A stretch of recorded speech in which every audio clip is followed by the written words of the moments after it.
Hello, and thank you for accessing our recording on completing the Transitional Housing Assistance Grant Program reporting form. We will be reviewing the full reporting form using a split screen so that you can see both the form itself on the right-hand side and then some key information on the PowerPoint slides on the left-hand side. Before we get started, I just want to go over the reporting periods for the progress reports. There are 2 reporting periods each year.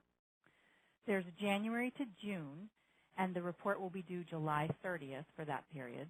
And there's July to December with the reporting form due January 30th of the following month.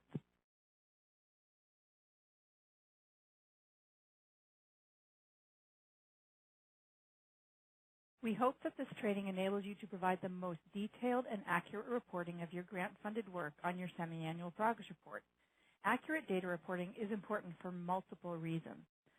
Your quantitative and qualitative data enables VAWA's effectiveness to be measured. So VAWA MEI creates reports for OVW using your data and data from grantees across the country. These summary data reports support OVW to make requests for increased appropriations and to defend VAWA's funding to decision makers. Your data also helps OVW to make sure federal funds are being spent appropriately and to measure the performance of grant programs. Additionally, every 2 years, the Attorney General is required to submit a report to Congress on the overall effectiveness of VAWA funding. VAWA grantee data makes up a significant part of this mandated report. The more consistently grantees fill out their reports, the more accurately VAWA's effectiveness can be measured through these means. Here are a few tips before we look at the progress reporting form page by page. Please read the separate instructions you have downloaded with the progress reporting form. There are many helpful examples to assist you in filling out this form. Throughout the form, there are other categories listed for many of the questions. And in general, we ask that you use this other category only if you can't find a way to put the information into a category that already exists and or is a close enough fit. When we aggregate data for reports, often responses in the other category will not get included in those reports. However, there are some cases where other really are the only option to accurately capture what you're reporting, and that's fine. We just ask that you take the time to rule out any other options first. And additionally, if you do not have an other to report, please leave the box completely blank. So there's no need to put in an NA or a no or not yet or anything like that.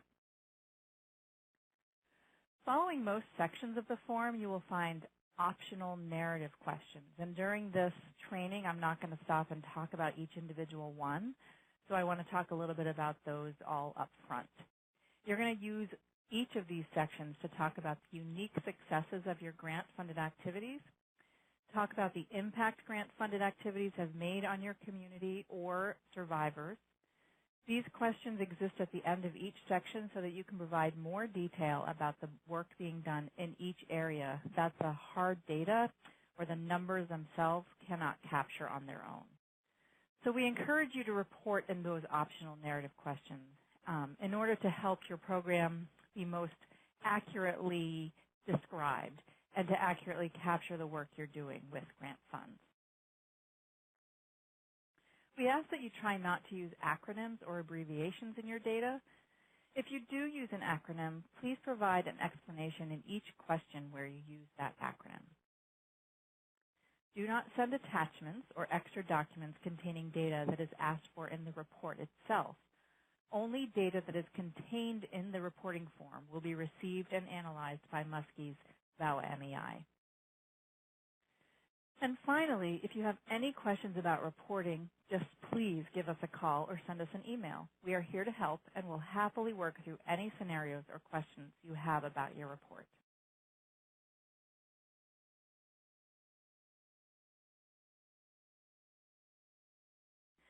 Section A1, Grant Information. All grantees must fill out this section. For question 1, fill in the date that you upload your report to GMS and submit it to OVW. Questions 2 through 4 will be pre-populated for you, So you won't need to do anything once you've downloaded the form itself from GMS. You'll just look at them and confirm the information. Note the question marks that are next to every section of questions. If you click on the question mark, information from the instructions for the Transitional Housing Semi-Annual Progress Report will pop up to help you fill out the form. You will find these throughout the entire form. Question 5 asks you to indicate what type of organization receives the Transitional Housing Program grant funds. Indicate the type of funded organization receiving T-Housing funds and check all types of funded organizations that apply to you. Question 5A just asks if you are a faith-based organization, yes or no. And question 6 asks for your point of contact. Now, for the point of contact, please provide the contact information for the person who knows the most about the day-to-day activities of the grant program. This is the person we might call or email to ask questions about the data. It's not necessarily the project director or physical agent. This is really the project coordinator. Question 7 asks if your grant specifically addresses tribal populations. And so if you indicate yes for this question, list the specific tribal populations in the space provided. Answers such as, quote, all tribes in our state, unquote, or the use of et cetera are not responses that will work here. You should not include tribal populations who you just happen to have living in your service area, or someone happens to come in for services. In most cases, if you indicate yes, your program's intention is to focus on a specific tribe or nation, and this would have been included in your grant proposal, so you can go back to that. Question 8 asks about what percentage of funds from your transitional housing program were directed to each of the areas of abuse. Grantees determine what percentage of funds are directed to any of these. It's going to be sexual assault, domestic violence, dating violence, or stalking, and the total there must equal 100%.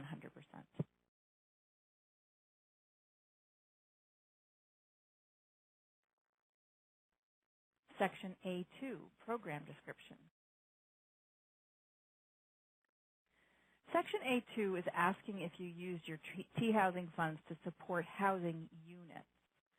The answer to A2 will determine whether or not to answer questions 21, 25, and 31 through 35.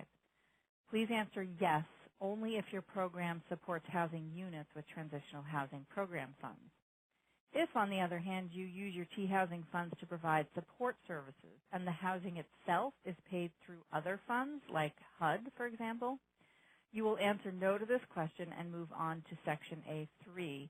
And in this case, you'll also want to make note that you would not be answering questions 21, 25, and 31 through 35. And we'll talk about that when we get to those sections as well. If you answer yes to A2, you will be asked to describe the type and number of housing units funded. So I'm going to go over sort of how we define those. Program owned typically applies to T-Housing programs who actually own their units, and the T-Housing funds are used for upkeep, maintenance, necessary repairs, things like management duties, security, all of those kinds of activities. The funds themselves are used for supporting the units that the program already owns. Program rented means that the T-Housing program uses transitional housing funds to rent units that are then sublet to program participants. So in most cases, for this scenario, it will probably mean that your program is the name on the lease, and then you sublet the apartment to your participants. And vouchers or rent subsidies typically means that the T-Housing program provides subsidies or assists with rent payments that are made to a third party.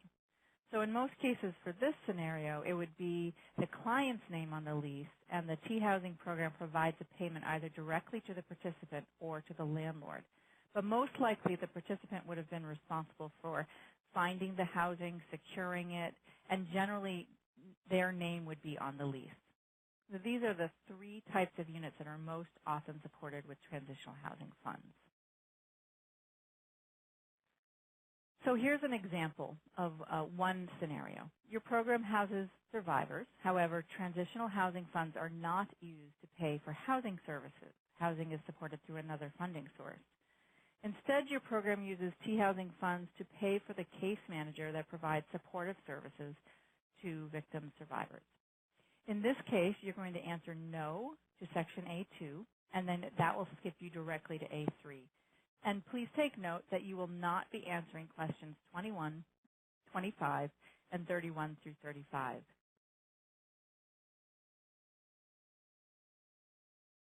Here is a second example, and you'll see this one illustrated on the GMS form on the right-hand side. Your program houses survivors in a 3-unit building owned by your program. You use OVWT housing funds to pay for the utilities in all 3 units, as well as to support staff and general maintenance. So in this case, you would respond yes to Section A2 and answer question 9 under the column Program Owned, and you'll see that that's 3 clustered units in Program Owned. And you will answer questions 21, 25, and 31 through 35. Question 10 then asks for you to name the number of units that are accessible to people with disabilities. People with disabilities is defined as a person who has significant limitations in activities of daily living. This may include people who are blind or vision impaired, people who are deaf or hearing impaired, people with physical disabilities, and people with diagnosed mental illness if their activities are so limited. You should only be answering this question if people with disabilities have resided in a T-housing grant-supported unit during the 6-month reporting period.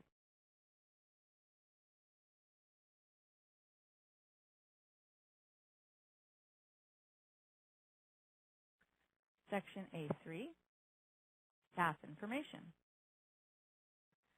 This is where staff funded by the Transitional Housing Grant are reported.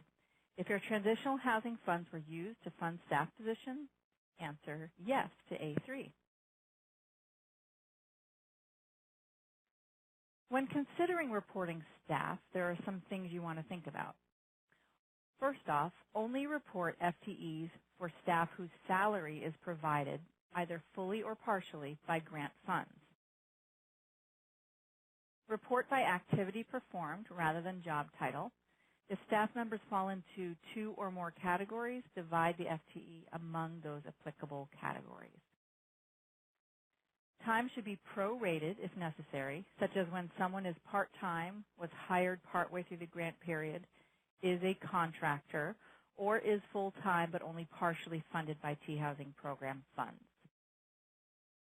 Report to the second decimal, for example, 1.25 FTE. And please use the other category sparingly here. For the most part, all activities performed by staff are included in the listed categories. If you do use other, please be specific, and in the other descriptor, correlate each entry with an FTE amount.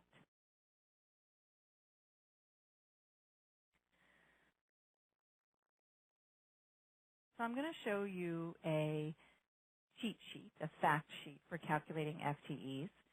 It's a chart that can help you calculate FTEs for a 40-hour full-time work week. FTE should be based on the 26-week or 6-month reporting period that just ended, and in 6 months there are 1,040 working hours.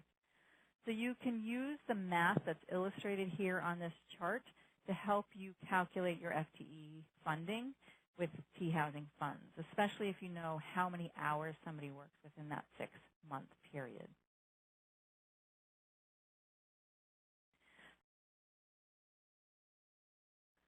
So I'm going to go through some examples of calculating staff. Example 1, your grant funds are used to fund one full-time case manager whose salary is 25% funded by the grant, and another full-time case manager whose salary is 50% funded by the grant. In this case, you would report only the percent of salary that the grant funded, and the correct FTE under case manager would be 0.75 FTE, and that's because it's 25% plus 50%. And you'll see that on the GMS form on the right-hand side, 0.75 FTE for case manager. Example number 2, your grant funds a full-time employee who spends 16 hours a week coordinating the program and 24 hours a week providing housing advocacy. In this case, you would divide staff time by function, and the correct FTE under program coordinator would be 0.4 FTE, which is 16 hours divided by 40 hours, and 0.6 FTE, which is 24 hours divided by 40 hours. And these would be reported under the housing advocate category. And you'll see here that we have the 0.6 FTE and the 0.4 under program coordinator. And finally, we have a third example. Your transitional housing grant funded a full-time facilities operations staff who was hired 2 months into the reporting period. In this case, you would need to prorate the FTE to reflect 4 months of the 6-month reporting period that this person was employed. So the correct FTE under facilities operations staff would be 0.67 FTE, which is 4 months divided by 6 months. So hopefully that will give you some ideas around how to calculate your FTEs.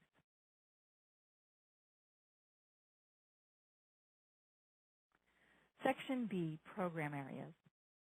Statutory purpose areas are asked for in question 12. All grantees are going to be completing this section. You should check all the purpose areas that apply to activities engaged in with transitional housing funds during the current reporting period. If you are not sure which purpose areas apply to your grant, you should refer to your grant proposal. If some of your purpose areas have changed, you can check them in this question. However, your program specialist must approve all changes to your purpose areas. And then for question 13, you're asked to include any areas of special interest that were listed in the grant proposal for transitional housing funds. Section C1, Coordinated Community Response. This section provides a picture of the relationship that you have with other agencies and organizations within your community and the frequency with which you interact with these agencies. It's going to include all agencies and organizations that you interact with, not just those that you have an MOU with. And you'll be answering this in 3 ways. The first column here is listing all of the different types of agencies. The second column asks for you to check the frequency with which you provide or receive referrals, consultations, and/or technical assistance with the agencies that are listed in the first column. This next column asks for you to report the frequency with which you meet with the agencies listed in the first column. These meetings are most often associated with systems change, such as task force meetings, meetings to adjust specific forms or policies or protocols. And the final column asks you to indicate the agencies or organizations with which you have a memorandum of understanding.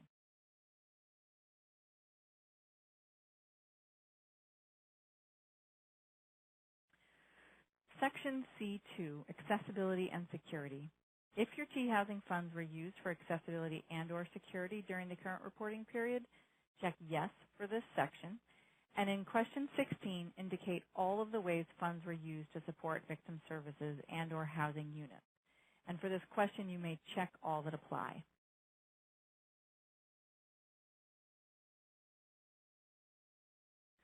Section C3, Policies. If your T-housing funds were used for the development, substantial revision, and/or implementation of policies during the current reporting period, check yes for section C3 and answer question 17. Indicate those policies and protocols on which development or revision was completed during the current reporting period and any whose implementation occurred during the current reporting period. If the policy or protocol is still in development or in revision phase, you should not report this policy or protocol until the period in which it is actually implemented. By substantially revised, we mean that you spent a good amount of time revising the policy or protocol. Simply doing an edit or changing some names or fonts would not be considered a substantial revision.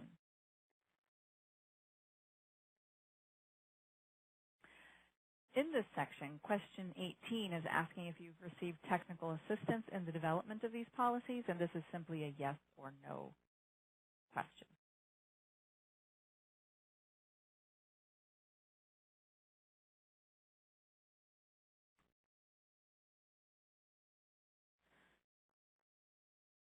Most of the data requested in the Victim Services section is congressionally mandated. Congress wants to know how many of the number of victims seeking services were served and how many could not be served. Provide information in this section that represents only those victims who were served or partially served with T-Housing Program funds, and then indicate only the services that were provided with T-Housing Program funds as well.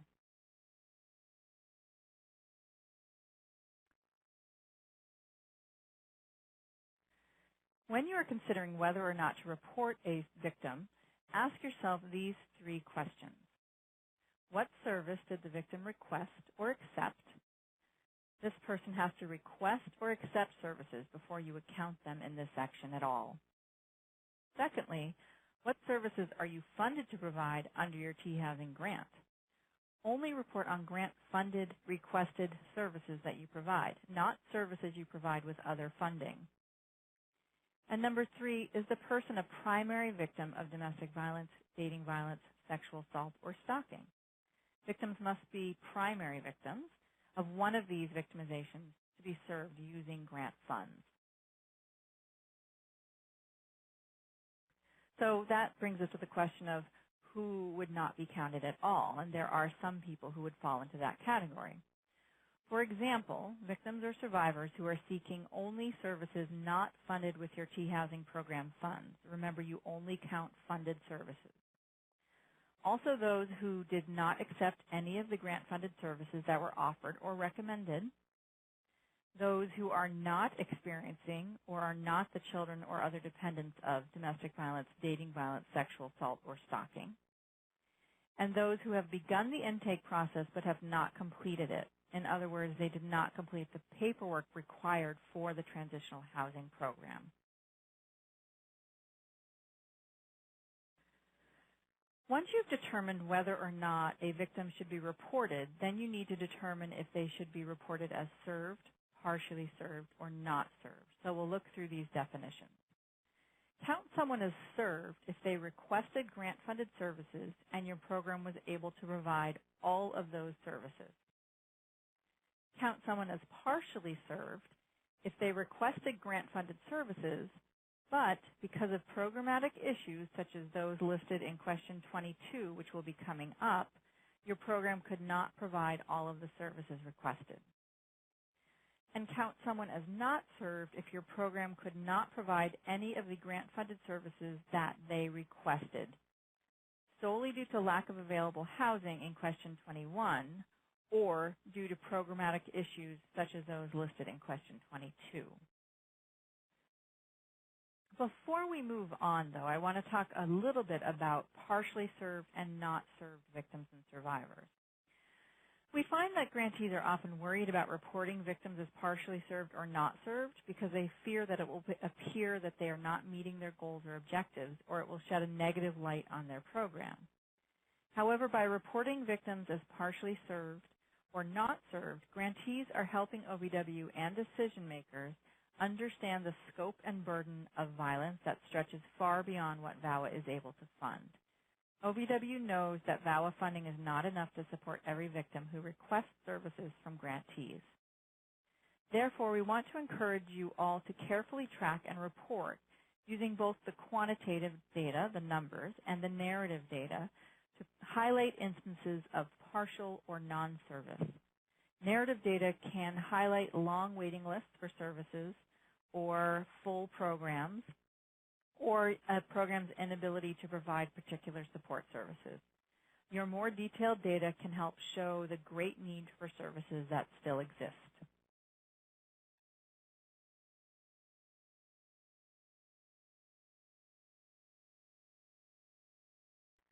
Another thing to think about when you're thinking about filling out the served, partially served, and not served is that victims should be reported as an unduplicated count and should only be counted once per reporting period. However, they can be counted in each reporting period that they are served. So we have an example here. Someone requested counseling at the beginning of the reporting period and then requested civil legal advocacy at the end of the reporting period. They should be reported only once in question 20, where we're asking about the number of victim survivors served and partially served. And then they should be counted once under each type of service that was provided in an upcoming question, which is question 28. So I'm going to go through a few examples here, and you'll be able to see the examples illustrated on the GMS form on the right-hand side as I walk through these examples. So here's example 1. A victim of domestic violence calls your program from a shelter looking for transitional housing and case management.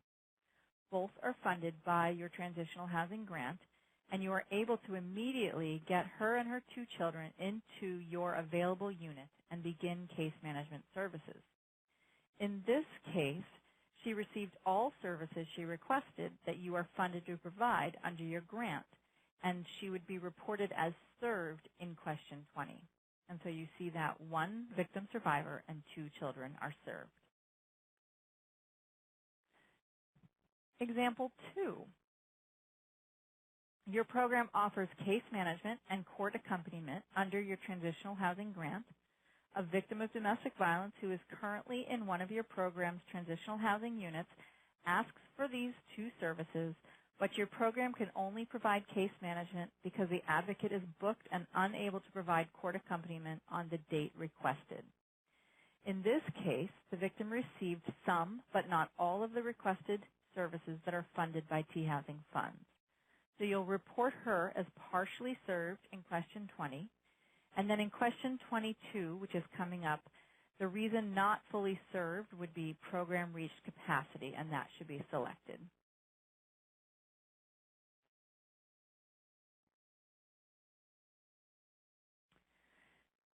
Example 3. Your transitional housing grant is used to provide support services to victims receiving transitional housing from a partner agency.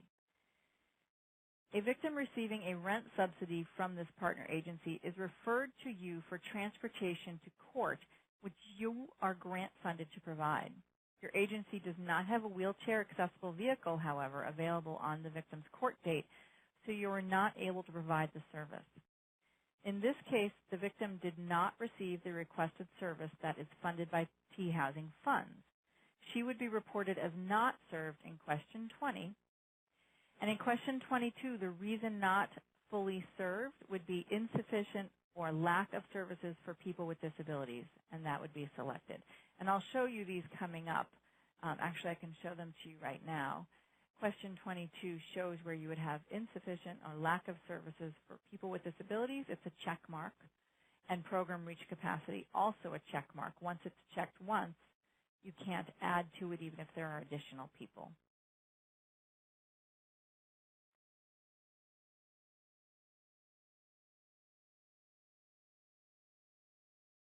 Question 21 asks that you record the number of survivors, children, and other dependents that were not served or partially served solely due to lack of available housing. Please note that you should only respond to question 21 if you reported using OVW funds to support housing units in Section A2. And here's an example to show where you would fill that in. Your program uses T-Housing funds to rent 4 apartments to house victims. A victim with 1 child requests transitional housing services, but your program's 4 apartments are full and you cannot provide housing. In this case, both the adult victim and the child should be reported as not served in question 20, and they should again be reported in question 21 as not served or partially served solely due to the lack of available housing. For question 23, demographics, you will be reporting the demographics of people served and partially served. Please note that individuals may be reported in multiple race ethnicity categories and that these are self-reported. If an individual chooses not to answer these questions, please list them as unknown. And for question 24, report the victim's relationship to the offender. If they were victimized by more than one perpetrator, count each relationship individually.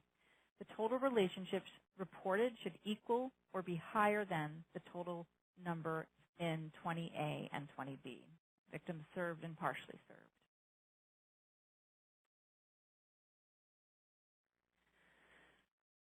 Question 25, Nights of Shelter. This is asking about transitional housing nights of shelter.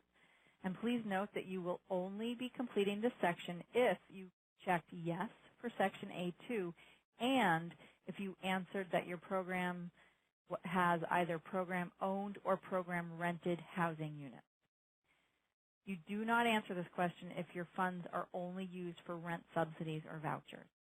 So you see here in the example on the GMS form that 2 survivors and 2 children received housing paid for by T-Housing funds for a total of 315 bed nights for the survivors and 250 bed nights for the children.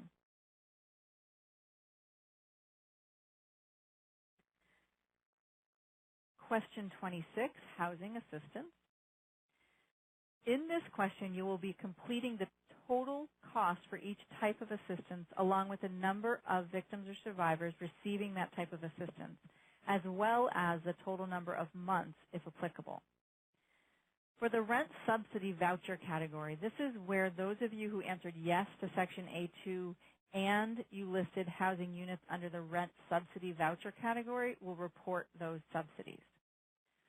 All the other categories listed here in this question relate directly to financial housing assistance as opposed to support services of some other kind. Things like transportation and child care or material assistance are going to be entered under question 28, support services. So the things that we want to see here are only going to be those financial housing assistances. And then we will actually move on to the question 28 and look at those support services that you provide. For all victims, children, and other dependents counted as served and partially served in question 20, you will be reporting the grant-funded services they received. Each served a victim, child, or other dependent should be counted only once within each category. For instance, if 2 survivors and 2 children received ongoing case management during the reporting period, you would count them each only once under the case management category. If you are referring a survivor to a service but not providing it yourself, you can count this under case management as well. In question 30, you'll be reporting on the vouchers that you provide for support services. Please check the type of voucher given for support services and only report if transitional housing funds paid for the voucher. Vouchers in this question are services that are provided to the victim survivor that provides some choice. A voucher enables a client to independently choose the service or item.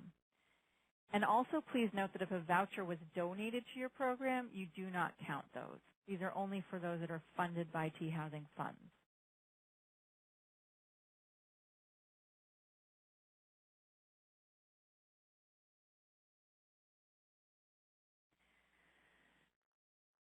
Questions 31 through 35, which are related to program exit and termination, should only be answered if you responded yes in section A2, question 9. Question 31 asks for your destination upon exit. And to better define this, we want to tell you a little bit about what it means to exit. If someone exits your program, it means the survivor either reached the maximum time allowed in the program or the services were no longer required or desired. The total number here should reflect the number of victims and survivors who exited your program during the current reporting period.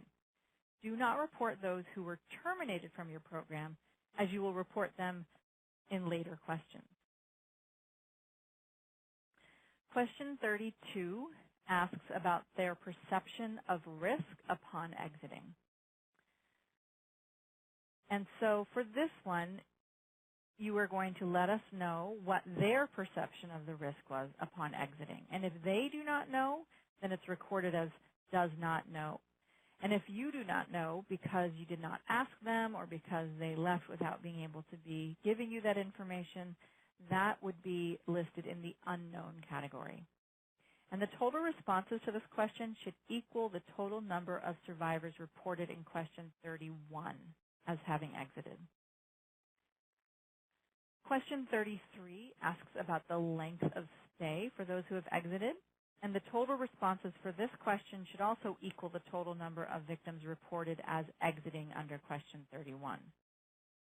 For each person who is reported as exiting, report the number of months that they, their children, and other dependents stayed in grant-funded housing.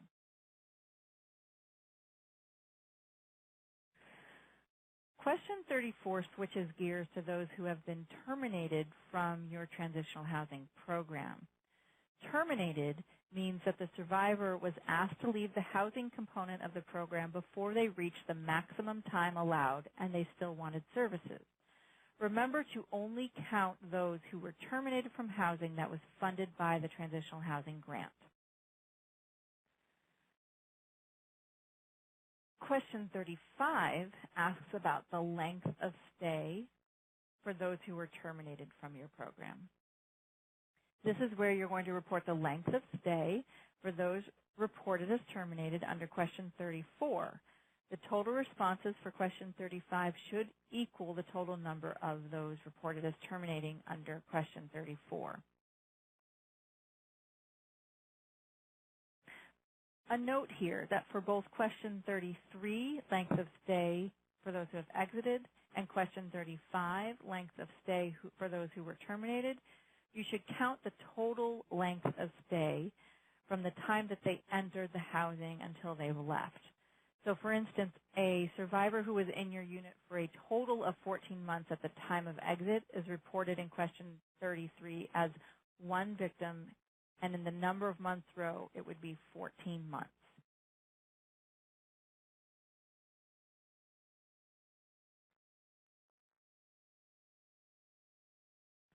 All grantees can answer questions 36 and 37 regardless of whether transitional housing units are funded by OVW or another source, so regardless of how you answered question A2. And here you want to record all grant-funded follow-up services. So for question 36, check yes if you provided follow-up services to exited or terminated participants. And then in question 37 is where you are going to report on the follow-up services provided. You will report the number of victims, children, and other dependents who received each service. And remember, this is an unduplicated count within each category.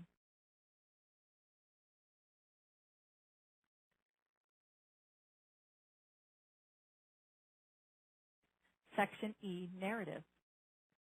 All grantees must answer question 39. For this question, report on the status of all of your T-Housing Program grant goals and objectives as of the end of the current reporting period. Report only on the status of your approved goals and objectives. All of these must be reported in each reporting period. Your OVW program manager will pay very close attention to this question. It will enable them to monitor the status of your goals and objectives. And so you're going to indicate whether the activities related to your objectives for this reporting period have been completed, are in progress, are delayed, or have been revised. All grantees must answer questions 40 and 41 on the January to June reporting period. For question 40, what do you see as the most significant areas of remaining need with regard to improving services to victims or survivors, increasing their safety, or access to permanent housing of choice, and economic self-sufficiency? You should report not only on the needs of your program participants, but needs within your community, any kind of underserved populations, what challenges you're seeing or barriers to service that you are identifying. When answering question 41, you're going to be talking about what the T-Housing Program funding allowed you to do that you could not do prior to receiving this funding. Be as specific as possible in this narrative. If you have any information about what it was like before receiving this funding that you can compare with results that are occurring now that you have it, that would be really helpful.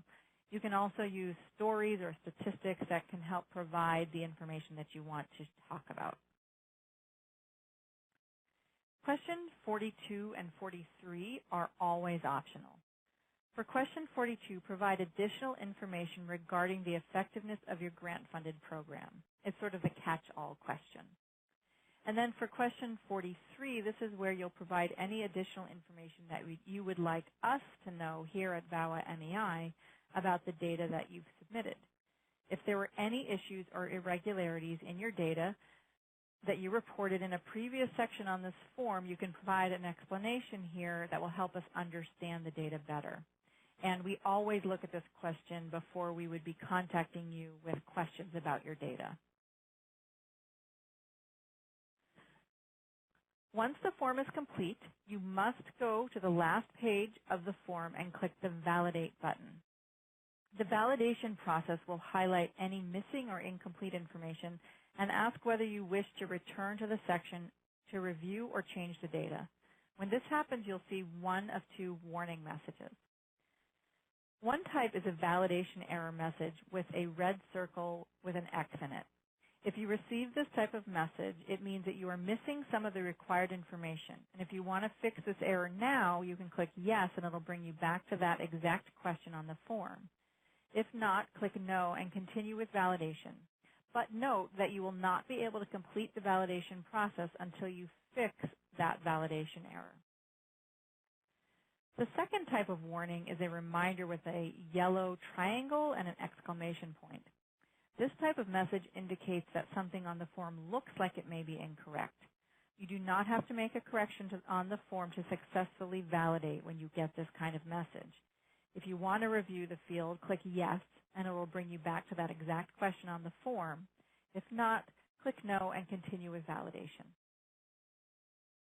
After correcting or completing missing information, return to the bottom of the form and press Validate until all sections of the form are complete. You will receive a third warning message, which is not actually a warning message at all, but something that says Validation Success. And at this point, your form has been successfully validated, and it's ready for you to save and then submit through GMS. Another reminder is to please use Muskie's VAWA MEI website for the following information to help you with your progress report. There are sample progress reporting forms and instructions. There are training dates and training materials available. They're including recordings and past training events that have happened that you can get your colleagues to attend. There are final reports to Congress, both biennial and STOP, as well as SASP reports to Congress.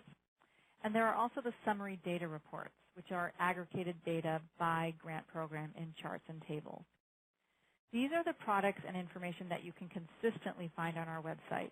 We also post important updates and notification letters from OVW regarding important requirements for new programs or progress reporting forms that become available to those programs.